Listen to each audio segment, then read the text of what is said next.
ओ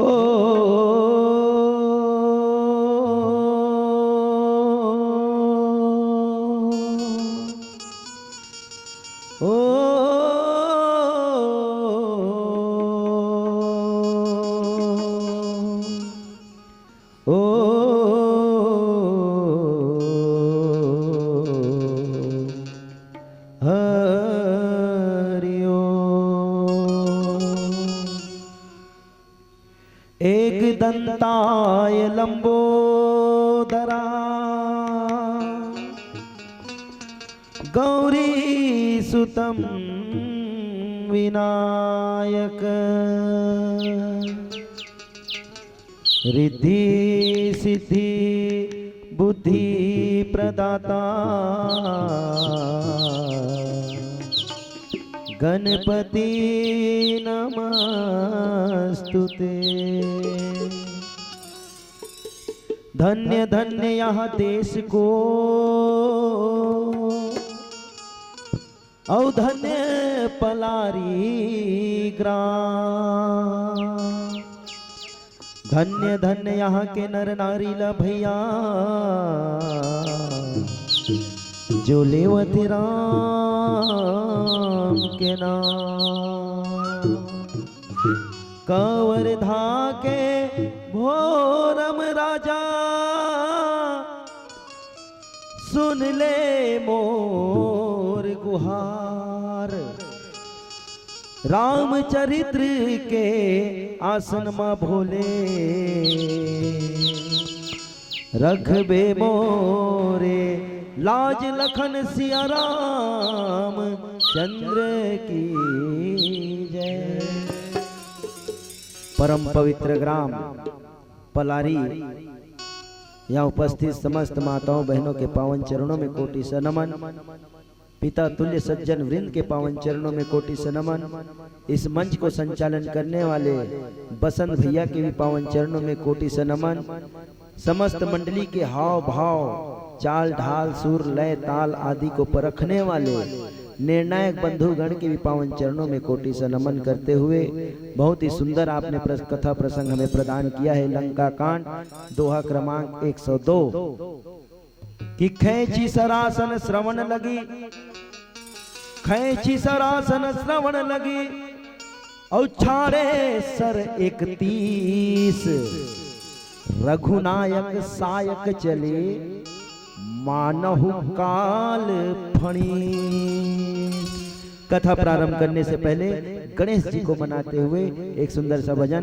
प्रेम से बोलो लंबोदर भगवान की जय हो। श्री गणपति गणराज गजानंद प्यारे रिद्धि सिद्धि सदन दुख विनाशन हारे।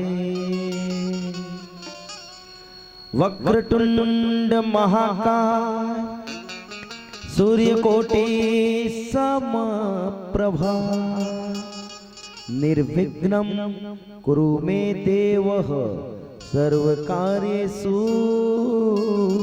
सर्वदा। विघ्न हरैया गणराज हो अर्जिला सुन ले बिना। विघ्न हरैया गणराज हो अर्जिला सुन ले बिना। विघ्न हरैया गणराज हो अर्जिला सुन ले बिना। विघ्न हरैया गणराज हो अर्जिला सुन ले बिना। विघ्न हरैया गणराज हो अर्जिला सुन ले बिना। विघ्न हरैया गणराज हो अर्जिला सुन ले बिना। अर्जिला सुन ले बे विनतीला सुन ले बे। अर्जिला सुन ले बे विनतीला सुन ले बे।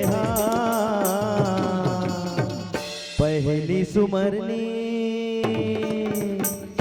पहली सुमरनी गान राज हो, अर्जी ला सुन ले बिना, विघ्न हरैया गणराज हो, अर्जी ला सुन ले बिना।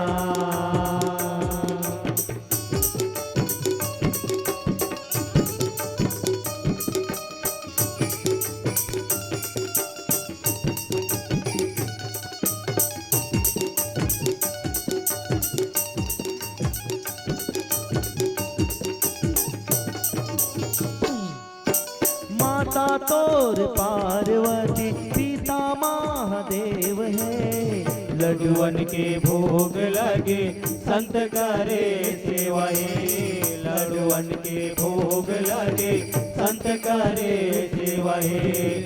माता तोर पार्वती पिता महादेव है, लड्डुअन के भोग लगे संत करे सेवाए, लड्डुअन के भोग लगे संत करे सेवाए। अर्जी ला सुन लेबे, विनती ला सुन लेबे, अर्जी ला सुन लेबे, विनती ला सुन लेबे। हाँ मुसुआ चढ़ैया, मुसुआ चढ़ैया गान राज हो, अर्जी ला सुन ले बिना, पहली सुमरनी गणराज हो, अर्जी ला सुन ले बिना, विघ्न हरैया गणराज हो, अर्जी ला सुन ले बिना। गौरी के लाला गणराज हो, अर्जी ला सुन ले बिना, दुख के हरैया गणराज हो, अर्जी ला सुन ले बिना, सुख के देवैया गणराज हो, अर्जी ला सुन ले बिना, विघ्न हरैया गणराज हो, अर्जी ला सुन ले बिना। प्रेम से बोलो लंबोदर भगवान की जय। कथा प्रसंग लंका कांड 102 नंबर का दोहा कि खैची सरासन श्रवण लगे, छाड़े सरेक 30, रघुनायक सायक चले, मानहु काल फणी। खैची सरासन श्रवण लगी। कथा प्रसंग लंका कांड। भगवान रामचंद्र जी और लंकाधिपति रावण जी के साथ घनघोर युद्ध हो रहा है। भगवान बाण पर बाण प्रहार कर रहे हैं, लेकिन रावण की मृत्यु नहीं हो रहा है। भगवान कई प्रकार के अस्त्र चला दिए, फिर भी रावण अजर अमर के नाभि कुंड में कलश अमृत कलश होने के कारण वह मर नहीं रहा था। भगवान ने एक नहीं दो नहीं, एक 30 बाण का उन्होंने उपयोग किया। 30 बाण का, फिर भी वह मर नहीं रहा था, वध नहीं हो रहा था। 10 बाण उन्होंने भुजा के लिए, 10 बाण उनके सिर के लिए और 20 बाण भुजा के लिए, रावण के लिए उन्होंने उपयोग किया 30 बाण। लेकिन रावण मर नहीं रहा था। क्यों नहीं मर रहा था? क्योंकि उसके नाभि में अमृत कलश था। उसने जगत जननी माता जानकी जी को अपने हृदय में बसा रखा था, भक्ति को अपने हृदय में बसाया हुआ था। अब भगवान इसलिए उसके हृदय में नहीं मार रहे थे, उसके नाभि में नहीं मार रहे थे, क्योंकि वहां साक्षात जगदम्बा भक्ति विराजमान थी। खाली 30 बाण का ही उपयोग करते थे। अब एक बात है कि खैंची सरासन श्रवण लगी, इसका मतलब ये होता है कि धनुष की प्रत्यंचा को कांज तक के खींचना। धनुष की जो प्रत्यंचा है उसे पूरे कान तक की ताकत के साथ खींचना, पूरी शक्ति के साथ, और अपने लक्ष्य पर प्रबल प्रहार करना। खींची सरासन श्रवण लगी। जहां उन्हें भेदना है, जहां अपने लक्ष्य को साधना है, वहीं जाना है, वहीं उनका निशाना लगना चाहिए। उन्होंने, भगवान ने खींचा सरासन से। भगवान ने 3 बार रामचरितमानस के अनुसार कान तक के बाण को तो भगवान ने सरासन को तो कई बार खींचा है, लेकिन हर जगह ऐसा उपयोग नहीं किया कान तक के खींचने का। किसी को मारने के लिए भगवान ने हृदय तक के खींचा है, किसी को मारने के लिए भगवान ने आधा हाथ तक के खींचा है। लेकिन 3 जने ऐसे हैं कि जिनके लिए भगवान ने कान तक के अपने सरासन को खींचा है, बाण को पूरा कान के पूरी शक्ति के साथ। एक खरदूषण के लिए, दूसरा कुंभकर्ण के लिए, तीसरा रावण के लिए। अनन्यकांड के 19 नंबर दोहा की चौपाई में कि तानी सरासन श्रवण लगी पुनि छाड़े निज तीर। खरदूषण के मारने के लिए भगवान ने वध करने के लिए कान तक के उन्होंने बाण का उपयोग खींचा है सरासन। दूसरा कुंभकर्ण को मारने के लिए सभय देव करुणा निधि जानियो और श्रवण प्रजंत सरासन उतानियो। कान के जाते तक के खींचा है तब कुंभकर्ण का वध हुआ है। और तीसरा आपने जो प्रसंग दिया है कि खींची सरासन श्रवण लगी अछाड़े सर 31, रावण को मारने के लिए भगवान रामचंद्र जी ने रामचरितमानस के अनुसार 3 बार बाण को उन्होंने कान तक के खींचा है। और बाली युद्ध में, बाली के वध में भगवान ने कहां तक के खींचा है? सिर्फ हृदय तक के। मारा बाली राम तब हृदय माझ सरतानी। हर जगह कान तक के पूरा खींचा नहीं है भगवान ने। जहां जितनी उपयोग है वही उन्होंने उतना ही लक्ष्य साधा है, उतना ही धनुष का तानने का, धनुष को खींचने का, सरासन को खींचने का उपयोग किए है भगवान ने। क्योंकि तारका सुबाहु विराट कबद आदि को मारे हैं भगवान, उनको कान तक के खींचने की, तानने की आवश्यकता नहीं पड़ी, क्योंकि अपेक्षाकृत उनका वध करना कठिन नहीं था।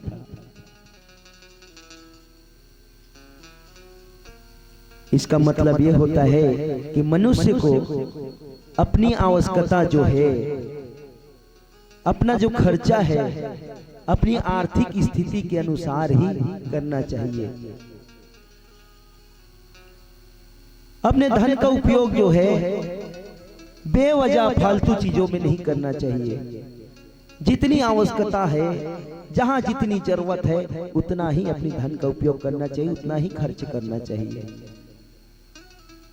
जहां आपका कार्य 50 रुपया में हो रहा है, कम से कम कोशिश करें कि हमारा कार्य 30 रुपया 40 रुपया में वह कार्य संपन्न हो जाए। और जहां 50 का कार्य लगना है, वहां आप 100 रुपया बेवजह खर्चा कर रहे हो, तो ये अपेक्षाकृत से अधिक हो जाता है। भगवान ने हर जगह कान तक के सरासन को नहीं खींचा है, उसी के लिए खींचा है जहां उनको उपयोग करना है।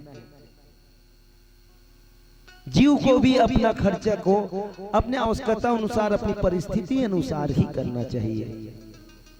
नहीं तो भगवान ने देखो ना, तारका को मारे, मारीच को मारे, सुबाहु को मारे। मारीच को पहली बार उन्होंने बिनु भर बाण राम ते ही मारा, सत जो जन गा सागर पारा। उनको जरूरत नहीं थी अभी इनका वध करने का, तो भगवान ने उनको बिनु फर बाण मार के उसको 100 योजन भेज दिए। कि जहां जैसी आवश्यकता होती है, वहां वैसे मनुष्य को अपना खर्चा करना चाहिए, वहां अपनी अर्थ का उपयोग करना चाहिए परिस्थिति अनुसार। क्योंकि खुशी पैसों से नहीं, परिस्थिति पर निर्भर होती है। घर की स्थिति पैसों से नहीं, परिस्थिति पर निर्भर होती है। चाहे देखो आज कितने लोगों को देखो, विवाह होता है, छठी होता है, बेवजह पैसा खर्चा करते हैं, जबकि अपना कम से कम प्रयत्न करना चाहिए कि हमारा कम से कम अर्थ का उपयोग हो। अर्थ को बचा के रखो, पैसे को बचा के रखो, आड़े वक्त में काम आता है। बहुत ही सुंदर भजन के साथ प्रेम से बोलो राजा रामचंद्र की। राम राम बोल सीताराम बोल, ये जीवन अनमोल। राम राम बोल, सीताराम बोल, राम राम बोल, सीताराम बोल, ये जीवन अनमोल, ये जीवन अनमोल। राम राम बोल, सीताराम बोल, राम राम बोल, सीताराम बोल, ये जीवन अनमोल, ये जीवन अनमोल, ये जीवन अनमोल, ये जीवन अनमोल, ये जीवन अनमोल, ये जीवन अनमोल, ये जीवन अनमोल, ये जीवन अनमोल, ये जीवन अनमोल, ये जीवन अनमोल। राम राम बोल, जय हो। सीताराम बोल, अच्छा। राम राम बोल, हाँ। सीताराम बोल, बिल्कुल। ये जीवन अनमोल, ये जीवन अनमोल। राम राम बोल, अच्छा। सीताराम बोल, हाँ। राम राम बोल, बिल्कुल। सीताराम बोल, हाँ। ये जीवन अनमोल, ये जीवन अनमोल।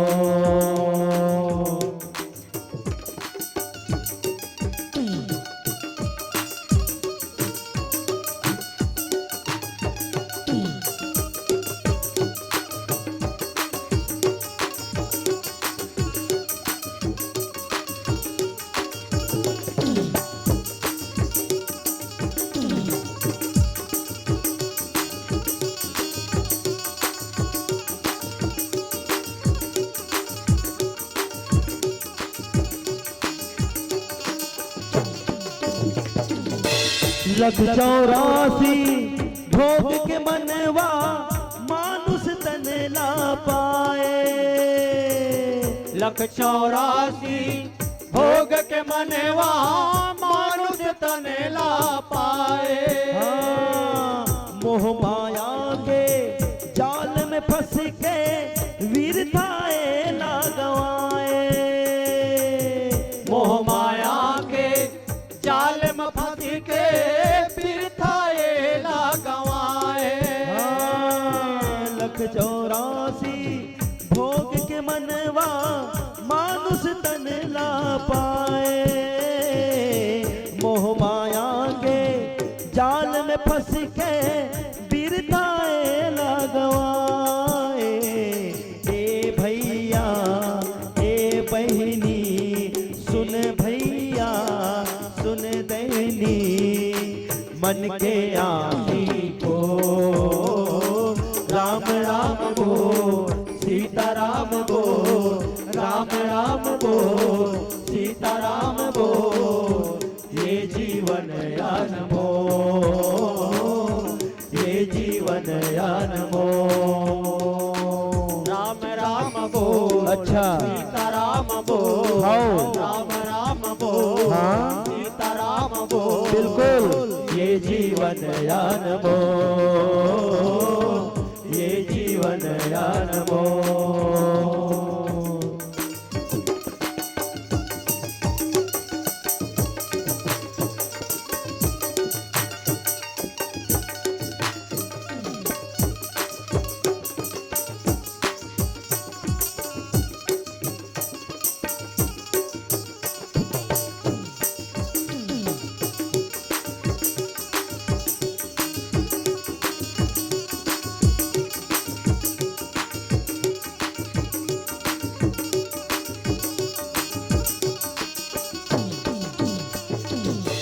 फैशन के कर ले भैया लइका मन ला बचा।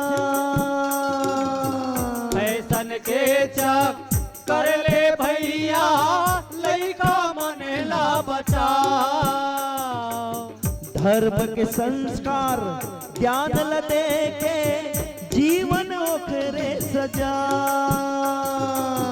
धर्म के संस्कार ज्ञान ल देके जीवन वो करे सजा। देखिए ये धर्म मंच है,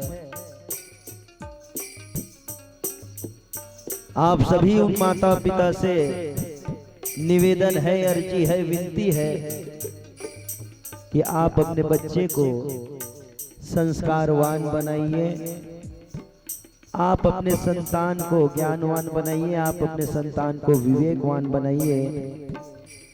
जो पिता अपने बच्चे को संस्कारवान बनाता है, धर्म के मार्ग से जोड़ के रखता है, राम कथा से उसे जोड़ के रखता है, राम के चरित्र से उसको जोड़ के रखता है, उसका बच्चा संस्कारवान बन जाता है, तो उस माता पिता का वृद्धावस्था, संस्कारवान पुत्र के माता पिता का जो वृद्धावस्था है वो सुखमय पूर्वक व्यतीत होता है।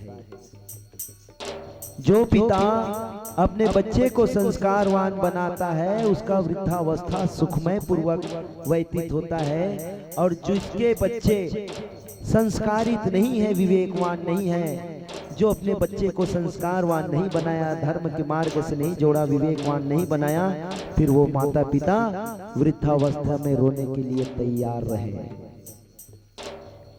फिर वो माता पिता तिल तिल वृद्धावस्था में रोने के लिए तैयार रहे।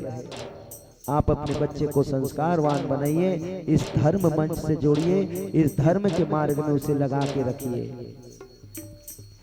मेरे गुरुदेव पूज्य तरुण सागर जी महाराज का कहना है कि जो पिता अपने पुत्र को संस्कारवान नहीं बनाता, धर्म के मार्ग में नहीं चलाता, वह पिता अपने ही बच्चे का एक नंबर का दुश्मन है।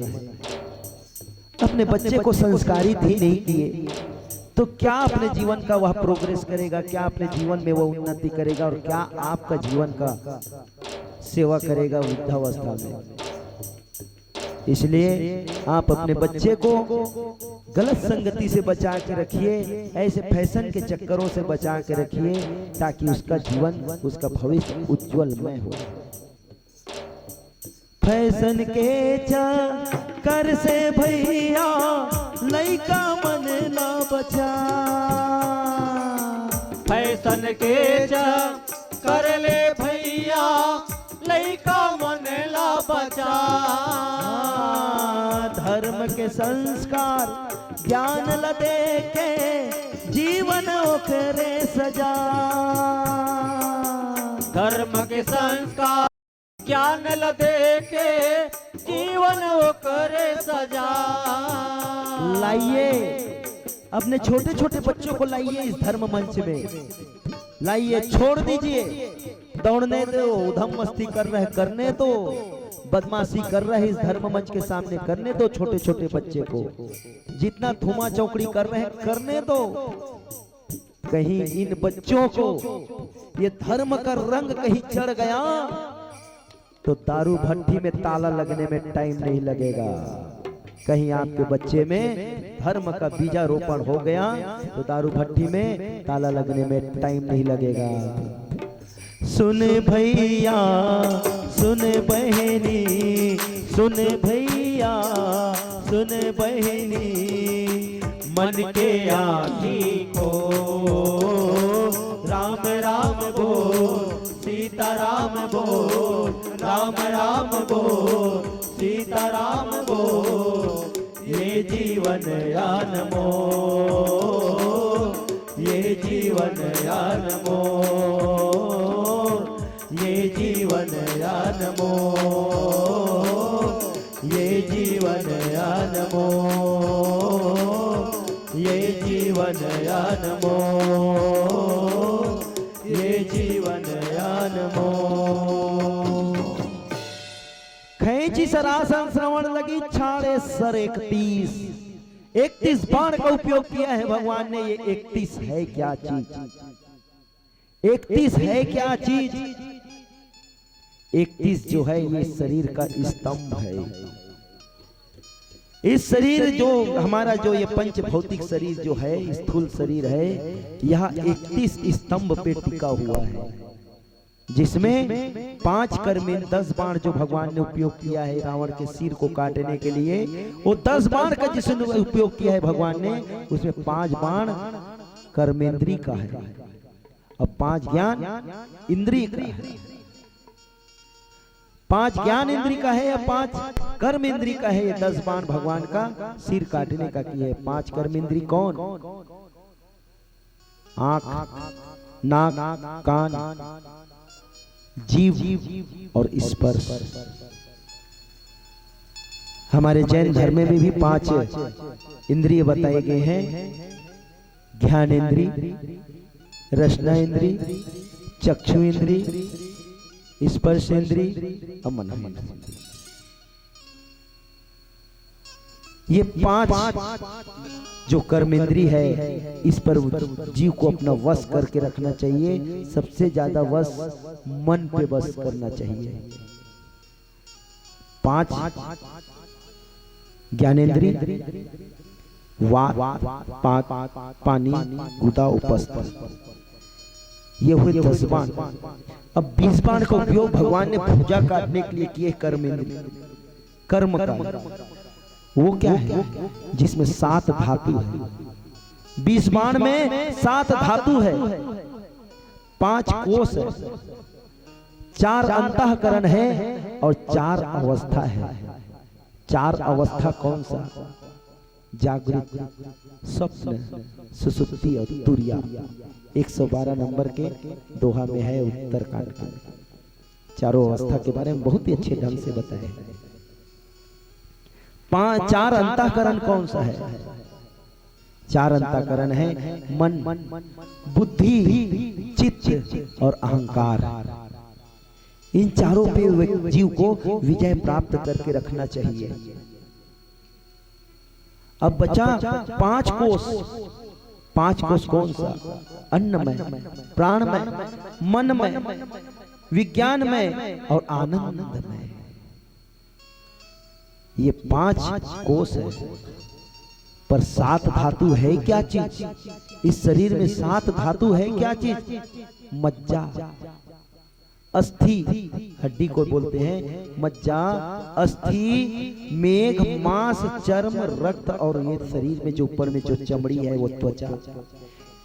ये 30 स्तंभ से तो हमारा शरीर टिका हुआ है, लेकिन 31 बाण का भगवान ने उपयोग किया है। कौन सा? ये शरीर का कब उद्धार होगा? तो भगवान ने कृपा का बाण चलाया है। जब इस शरीर पे कृपा का बाण लगता है तो यह शरीर मोक्ष प्राप्त करता है। रावण मर नहीं रहा था। उसको तो त्रिजटा ने पहले ही बता दी थी जगत जननी माता जानकी जी को कि हे राजकुमारी, रावण क्यों नहीं मर रहा है? तो कहा जी त्रिजटा सुनो राजकुमारी।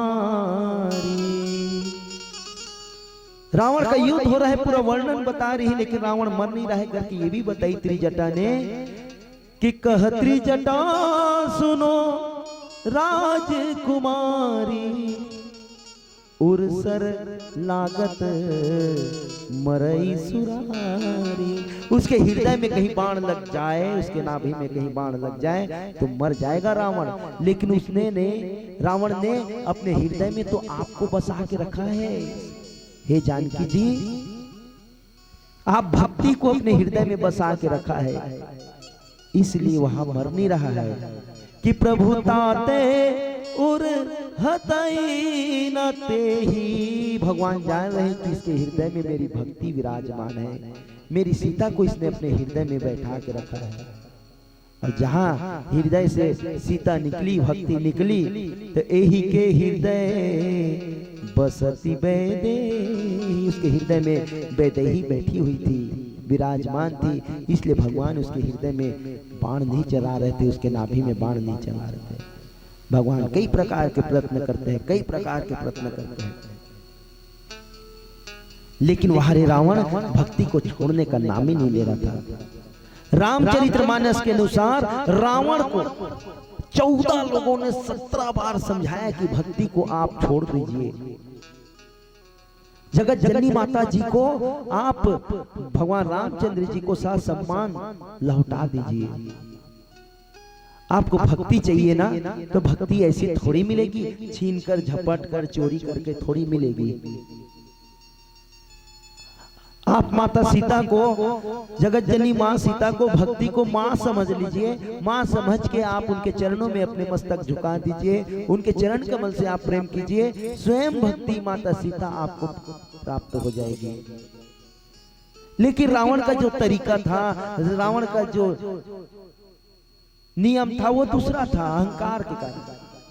शरीर में एक चीज आया, अहंकार आया, तो पूरा जीवन बर्बाद कर देता है ये स्थूल शरीर का। हमारे जैन धर्म में भी बताया गया है कि 10 बाण है क्या चीज, 4 गति, 4 गति, नरक गति, तिर्यंज गति, देवगति और मनुष्य गति। हम भगवान को यही बोलते हैं, अब हमको कोई गति नहीं चाहिए भगवान, कोई गति नहीं चाहिए। ना हमको नरक जाना है, ना हमको वापिस पशु पक्षी और जानवरों की योनि में जाना है, और ना ही हमको देवता बनना है, और ना ही फिर मनुष्य योनि में आना है। सिर्फ हमको मोक्ष की गति दीजिए। भगवान से हम भी यही विनती करते हैं। 4 गति और 6 काया। इस शरीर, हमारा शरीर जो है 6 काया है। पृथ्वी काय, अप काय, देव काय, वायु काय, वनस्पति काय और त्रस काय। 6 और 4, ये 4 10 मिलके भगवान ने 10 बाण का हम उपयोग कर बोलते हैं कि हमारे अब ये काया से अब मुक्त कीजिए। 20 बाण है क्या चीज, 18 पाप स्थान हमारे जैन धर्म में बताया गया है। प्रणतिपाद निशावाद, प्रणतिपाद निशावाद, पहला प्रणतिपाद, दूजा मिसावाद, तीजा तत्ताधान, चौथा मैथुन, 5वां परिग्रह, 6वां क्रोध, 7वां मान, 8वां माया, 9वां रोग, 10वां राग, 11वां द्वेष, 12वां कला, 13वां अभ्याखान, 14वां पैसुन, 15वां पर परिवार, 16वां रतिया रति, 17वां माया मृषावाद और 18वां मिथ्या दर्शन शल्य। ये 18 पाप स्थान बताए हैं और 2 ऐसा ध्यान बताए हैं जिसको ध्यान करने से आए मनुष्य की जीवन पूरा बर्बाद हो जाता है। कभी वो ध्यान नहीं लाना चाहिए। एक तो आर्त ध्यान और दूसरा रौद्र ध्यान। कभी किसी के प्रति रौद्र गुस्सा नहीं करना, ध्यान में भी नहीं लाना, अपने मन में भी नहीं लाना, और ना ही रोना कि भगवान मैंने मनुष्य जन्म पाकर इतना दुख पा रहा हूँ, इतना दुख पा रहा। अरे आपके ऊपर तो भगवान ने कृपा किया ये मनुष्य योनि देकर। यह योनि पाने के लिए देवता भी तरस रहे हैं। सुर दुर्लभ सब ग्रंथ ही गावा, बड़ भागी मानुष तन पावा। वो मनुष्य भागी है बोल रहे हैं देवता लोग, जिनको भगवान की कथा मिल रहे हैं, ये धर्म मंच से जुड़ने को, वो लोग भी तरस रहे देवता भी कि काश हमें भी मनुष्य जन्म मिला रहता। तो आज पलारी के पवित्र ग्राम में हम भी बैठ के, वहाँ के भाई बहनों के साथ बैठकर हम भी भगवान का कथा का रसास्वादन करते, हम भी भगवान के भजन कीर्तन करते और उनके भजन सुनने का हमको भी शुभ अवसर मिलता। ये सोच रहे हैं।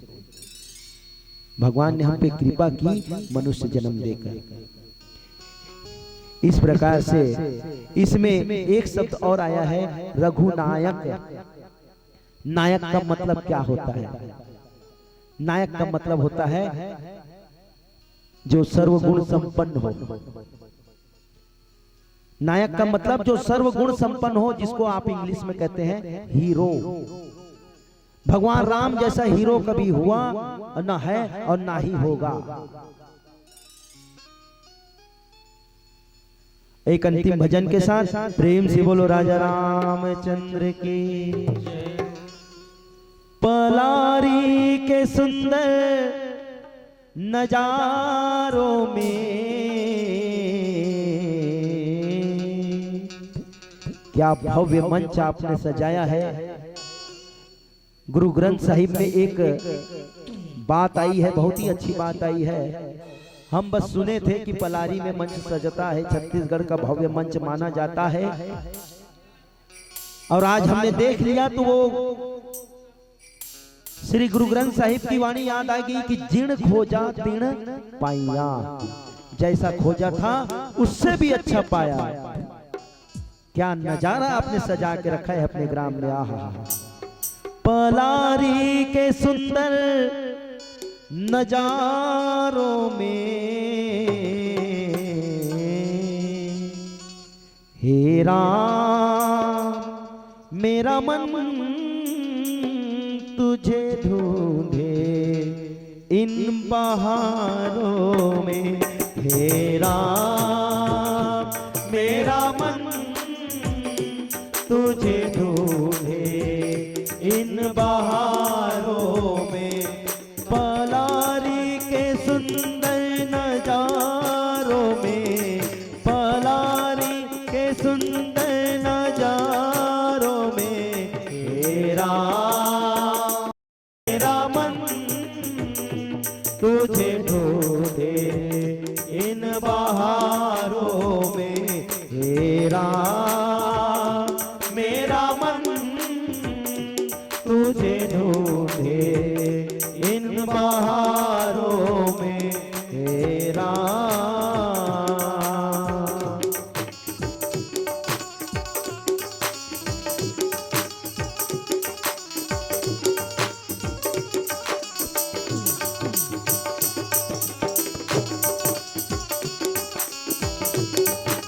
एक दिन भगवान जल्दी जल्दी कहीं जा रहे थे। नारद मुनि जी पूछा, भगवान आप कहाँ जा रहे हो इतना फास्ट, इतना जल्दी? भगवान बोले मैं पलारी जा रहा हूं। क्यों? पलारी आप चले जाओगे तो बैकुंठ में कौन रहेगा? आप पलारी चले जाओगे तो संत मुनि महात्मा लोग के हृदय में, योगियों के हृदय में कौन रहेगा? भगवान बोले नहीं, मेरे पलारी इसलिए जरूरी है जाना क्योंकि मेरे को बैकुंठ जो है अपने भक्तों के सामने तुच्छ लगता है। और रही बात योगी पुरुष, ये लोग त्याग करते हैं, तपस्या करते हैं, अपने लिए करते हैं। और पलारी ग्राम वाले लोग दूर दूर के मानस मंडली को बुलाकर भरपेट भोजन कराते हैं, उनके रात की व्यवस्था करते हैं, उनके पूरी ख्याल रखते हैं मानस मंडलियों को, और उनको मेरे सुंदर आसन में बैठा के, भव्य मंच में बैठाकर मेरे कथा कहवा रहे हैं, मेरे गुणगान करवा रहे हैं। ना हम वसामी बैकुंठे, पद्म पुराण उत्तरखंड 94/23 नंबर के श्लोक में भगवान ने कहा है, ना हम वसामी बैकुंठ योगी नाम हृदय न वह मदभक्त्वा यत्र गायन्ति तत्र तिष्ठामि नारद। आपके ग्राम पलारी में भगवान ने अभी ठिकाना बना के रखा है। इस ग्राम में भगवान ने अपना धाम बना के रखा है, अपना स्थान बना के रखा है, भगवान ने अपना ठिकाना बना लिया है। पलारी में राम ठिकाना तेरा, सर के बल आ गया ये दीवाना तेरा। पलारी में राम ठिकाना तेरा, सर के बल आ गया ये दीवाना तेरा। राह गूंजे, राह गूंजे तेरे जयकारों से, राह गूंजे तेरे जयकारों से। हे राम मेरा मन तुझे ढूंढे इन बहारों में। हे राम मेरा मन तुझे ढूंढे इन बहारों में। पलारी के सुंदर नजारों में, पलारी के सुंदर नजारों में। हे राम मेरा मन तुझे ढूंढे इन बहारों में, इन बहारों में, इन बहारों में, इन बहारों में, इन बहारों में, इन बहारों में, इन बहारों में। मालिक आपका भंडार भरपूर रखे।